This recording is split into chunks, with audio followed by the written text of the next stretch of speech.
যে লেজ ঘুরিয়ে পালিয়েছেন বাংলা থেকে রাজ্যপালের পদকে কি বলবেন? দেখুন, এই যে চক্রান্ত, কনস্পিরেসি, সর্বোচ্চ স্তরের পদকে বদনাম করার চেষ্টা, এটা কি পশ্চিমবঙ্গের সম্মান বাড়ছে নাকি? কোথায় কোথায় টিএমসিরা মহিলা মহিলা বলবে, আর মহিলাদেরকে এই ধরনের অসম্মানজনক কাজে লাগিয়ে কি হচ্ছে সমাজের মধ্যে, কি তারা মেসেজ দিচ্ছে? পশ্চিমবঙ্গের রাজনীতি মানে এরকম নাকি? মহিলাদেরকে ইউজ করে নিজের ক্ষমতা ধরে রাখবেন আপনারা? কার বিরুদ্ধে? রাজ্যপালকেও ছাড়ছেন না আপনারা। একটা শিক্ষিত ভদ্রলোক, 40 বছর উনি চাকরি করেছেন চিফ সেক্রেটারি হিসাবে। আজকে ভারতে পপুলার যোজনা চলছে, প্রজেক্ট, তার মধ্যে বহুত জিনিস উনি বার করেছেন।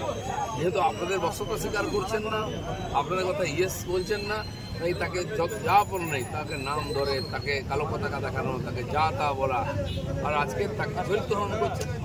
সমাজের জবাব নেই। রাজ্যপাল প্রথম না, এর আগেও অশোক চেয়ারম্যান ছিল, তাকেও ঠিক এইভাবে চিরতানের একটা মামলা দেওয়া হয়েছিল। কল্যাণ ব্যানার্জি এক ছাত্রীকে দিয়ে করা হয়েছিল। টিএমসির কোন স্তরের রাজনীতি করে এগুলোকে বোঝা যায়। এর আগের ত্রিপাঠী জি ছিলেন উত্তরপ্রদেশে, তার সঙ্গেও মহিলা লাগানো হয়েছিল। ধনকড় ছিলেন জাট, তার সঙ্গে পারেনি ওরা, পলিটিশিয়ান ছিলেন, সিধা করে রেখেছিলেন। আজ একজন সজ্জন ভদ্রলোক, শিক্ষিত, যিনি সারা জীবনটা এই দেশের সেবাতে নিয়োগ করেছেন, তার উজ্জ্বল অতীত আছে, তিনি কাজ করেছেন। আজকে এদের অপকর্মের বিরোধিতা করেছেন, সেজন্য তাকে যার পণ্যে অপমান করা, ইউনিভার্সিটি থেকে আরম্ভ করে সব জায়গায় তার পদ কেড়ে নেওয়ার চেষ্টা করা।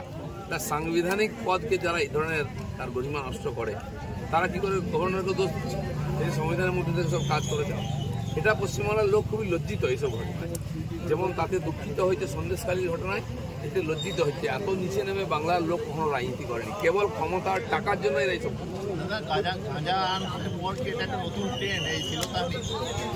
দেখুন, এগুলো নতুন কিছু না, যতদিন থেকে রাজনীতি আছে, ক্ষমতা আছে, মহিলাদের ব্যবহার করা রয়েছে। পশ্চিমবাংলায় এত নিচে কখনো কেউ নামেনি। যারা এই ধরনের রাজনীতিকে নিয়ে এসছে, তাদের স্তর, তাদের রাজনীতির স্তর মানুষের অধিকারকে বঞ্চিত করে, লুটপাট করে বাঁচার জন্য এই ধরনের ভিন্ন কাজ করছে। দিলীপ দাস, সাংবাদিক পদে থেকেই পুলিশকে অস্বীকার, রাজভবনে কর্মীদের বিস্ফোরক নির্দেশ রাজ্যপাল। ঠিকই আছে, পুলিশ যদি চক্রান্তের সঙ্গে যুক্ত হয় করতে পারেন। আজকে রাজভবনে সিকিউরিটি দিতে হচ্ছে সেন্ট্রাল ফোর্স দিয়ে। বুঝতে পারছেন পুলিশের কি যোগ্যতা আছে, পুলিশ কার হয়ে কাজ করছে। পুলিশের তদন্তে অসহযোগিতা না করে নির্দেশ কর্মীদের, এবং পুলিশের বক্তব্য অস্বীকার করার নির্দেশ। পুলিশকে আমরাও অস্বীকার করি, কারণ পুলিশ ক্যাডারের মতো অভিনয় করে।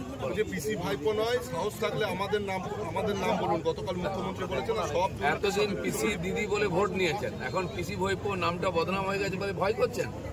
লোক ঠিক নাম দিয়ে দেয়, লোক ঠিক জানে। আমরা খালি বলছি না, সারা সমাজ বলছে, সোশ্যাল মিডিয়া দেখুন কি বলে বলছে।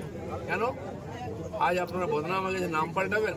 পার্টিরও নাম পাল্টাবেন। দেখুন হোর্ডিংয়ে কোথাও টিএমসি লেখা হচ্ছে না, খালি ঘাসফুল দেওয়া হচ্ছে, কারণ টিএমসি পার্টিটাও বদনাম হয়ে গেছে। তাদের জেলা সভাপতি উত্তর 24 পরগনার সন্দেশখালী যেখানে আছে, কি বলেছে? লোকের কাছে গিয়ে ভোট চাইতে আমাদের লজ্জা করছে। কাজ করেন কারণ যাতে লজ্জিত হতে হয়। কি সততার প্রতীক এখন নেই? নিচে অবধি সবাই লজ্জিত আছে। সততার প্রতীক কি তাহলে এখন নেই? সততার প্রতীক দেখেছেন কোথাও? কালিমার প্রতীক, দুর্নীতির প্রতীক হয়ে গেছেন। হাওয়াই চটি, সাদা শাড়ি, আর দুর্নীতির। রাজভবনে কর্মীদের ডাকা হলেও কেউ আসে। কালকে জনসভা থেকে আপনাদের প্রার্থী বসিরহাটের রেখা পাত্রকে নিয়ে বলেছেন যে 2000 টাকা নিয়ে তিনি অভিযোগ করেছেন মিথ্যা। এটা প্রমাণ করুন। আবার মহিলা করেন, মহিলাদের সম্বন্ধে এই কথা বলছেন ওনারা। কে মহিলাদের অপমান করছে? আজকে যারা, ওটাও নাটক একটা, ওখানেও কনস্পিরেসি করা হয়েছে বাঁচার জন্য। 4 মাস 5 মাস লেগে গেল সপ্তাহ উদ্ঘাটন করতে। যদি সত্য হয়, সত্য তো ওখানকার মহিলারা বলছেন একজন মহিলাকে কেনা যায়, দুজনকে কেনা যায়। এই যে হাজার হাজার মহিলা যারা বেরিয়ে রাস্তায় চটি, ঝাঁটা, লাঠি দেখিয়েছেন, আপনার নেতাদের বাড়ি থেকে কলার ধরে টেনে বার করেছেন, পুলিশকে আটকেছেন, নেতাদের আটকেছেন, সেই মহিলারা সবাই টাকা নিয়ে কাজ করছেন। তারা টাকা নিয়ে নিজের প্রতি এরকম বলতে পারেন, মহিলা আমার সঙ্গে কি ব্যবহার হয়েছে, আপনারা তো 500 টাকা দিয়ে তাদের ইজ্জত কিনে নিয়েছিলেন, তার প্রতিবাদ করেছিলেন। মুখ্যমন্ত্রী, প্রধানমন্ত্রী এখন দৌড়াতে পারেন না, পায়ে ব্যথা, তাই মহিলাদের মান সম্মান নিয়ে কোনো চিন্তা নেই। কুকুরে কামড়ে দিলে উনি পৌঁছে গিয়ে বিরোধিতা করতেন।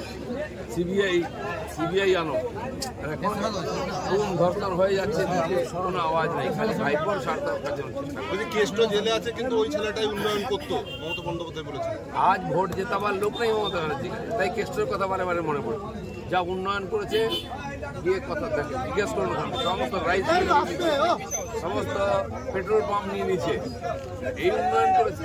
মানে প্রধানমন্ত্রীকে তুই এবং নন্দলাল দাদা প্রধানমন্ত্রী আরে দাঁড়া না করে যাবে তো এটা থাকবে নাকি প্রধানমন্ত্রীকে তুই এবং এই সামলা ওদেরকে গিয়ে বুঝলেন প্রধানমন্ত্রীকে তুই নন্দলাল নাম না করে বলেছেন।